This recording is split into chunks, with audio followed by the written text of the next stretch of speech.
Next topic is flitched. What is mean by beam? As I told earlier, what is mean by beam? A beam is a horizontal member that is capable of withstanding load primarily by resisting against bending. The bending force included into the material of the beam as a result of external load, own weight, span, and external reactions to this load is called as bending moment. The beams are characterized by their profile, their geometry, equilibrium condition, and their support and material. So according to end support, the beam has been classified as simply supported, continuous, overhanging, cantilever, and fixed beam. This has been explained already earlier.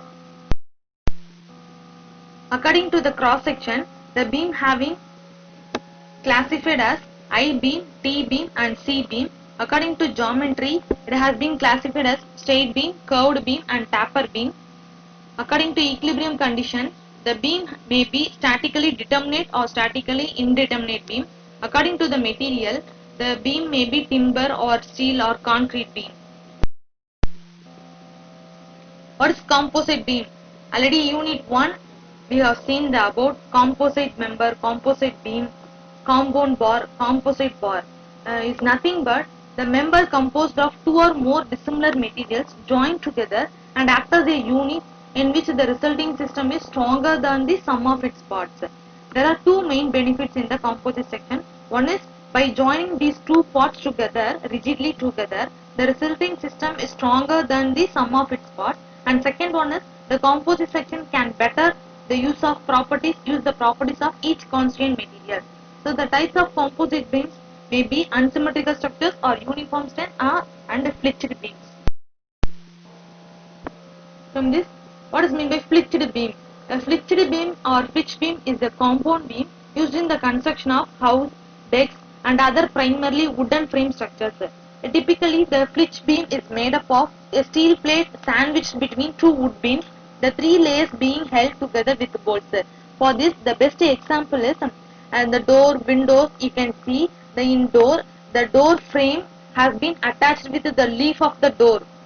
In between two steel plates, you can see at anywhere in the door frame, entrance of the door frame has been attached with the door leaf, the open, close and the door leaf. In between the frame and the door, frame of the frame, and in between the frame and door, there will be a steel plate has been rigidly together, joined together. In the common form, it is sometimes referenced as a steel flitch beam. Further alternating layers of wood and steel can be used to produce an even stronger beam.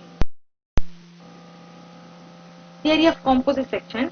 Consider the beam of composite section, which is made up of two different materials, say timber and steel, where they behave like a single piece, and on application of a load, they bend same radius of curvature. In figure, we can see the compound bar of a single piece which has been bent to a same radius of curvature. In such cases, the total moment of resistance will be equal to the sum of moment of individual sections. Here E1 stands for modulus of elasticity of part 1. I1 is the moment of inertia of the part 1. M1 is the moment of resistance of part 1. Stress S1 is the stress in the part 1, and Z1 stands for the modulus of section of part 1. Similarly, E2, I2, M2, S2 and Z2 are corresponding values of part 2. Here part 1 take it as steel and part 2 as the timber. So we know that the moment of resistance of the beam, moment of resistance is equal to stress into section modulus. So moment of resistance of the section 1 for beam 1 is equal to S1 into Z1. Moment of resistance of the beam 2 is equal to S2 into Z2. Therefore, the total moment of resistance is equal to sum of moment of the individual moment on the each section. So M equal to M1 plus M2. From the above relation, it is evident that the flitched beam is more efficient to carry a good load with high resistance to bending moment. We also know that the distance from the neutral axis, strain in both materials are also same.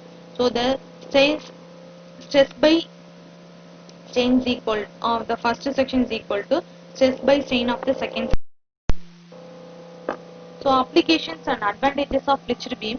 The flitched beams are significantly very stronger than the wood alone. They require less depth than the wood-only beam of the same strength. They are much lighter than the steel beam of the same size. They can still be nailed to the rest of the wooden structures. The flitch beams also can be created from existing in-situ joists or beams permitting easier renovations. There is some limitations in flitched beams. Due to the high cost of labor, use of this type of beam has greatly declined. The biggest advantage to using the flitched beam is the high cost of labor involved in their manufacture. The cost is great enough that their use has actually fallen in contemporary construction, which flitch beam mostly only being used for the historic renovations and aesthetic purposes. The advent of high-strength engineered lumber, which uses modern adhesives and lower-cost wood fibers, has rendered the system largely obsolete. Engineered lumber is cut to length and installed similar to sawn lumber. The flitches require shop fabrication and are field bolting. The beams also take a longer time to put together than beams made only from timber, meaning that the amount of time needed to complete a work project will increase.